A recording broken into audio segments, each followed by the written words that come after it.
ছোট গ্রামে থাকত এক গরিব চাষি। তার নাম ছিল রঘু। রঘুর সবচেয়ে বড় সম্পদ ছিল তার প্রিয় সাদা গরু গৌরী। কিন্তু এক বছর ভয়ঙ্কর খরা নেমে এলো গ্রামে। একদিন এক ধনী ব্যবসায়ী এসে বলল, গরুটাকে বিক্রি করে দাও, এই টাকা নাও, গরুটা আমাকে দাও। কিন্তু সাহেব, এটা আমার একমাত্র সম্বল। সেই রাতে রঘুর চোখে একটুও ঘুম এলো না। তবে ঘরে গৌরীর মিষ্টি ডাক শুনে রঘুর মনে নতুন সাহস জাগলো। রঘু ঠিক করলো সে হাবায় মিলে নতুন করে শুরু করবে।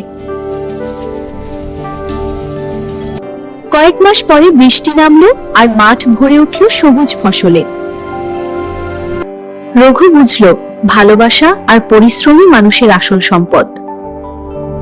ভিডিওটি ভালো লাগলে লাইক দিন আর এমন মজার ভিডিও পেতে আমাদের চ্যানেলটি সাবস্ক্রাইব করুন। ধন্যবাদ।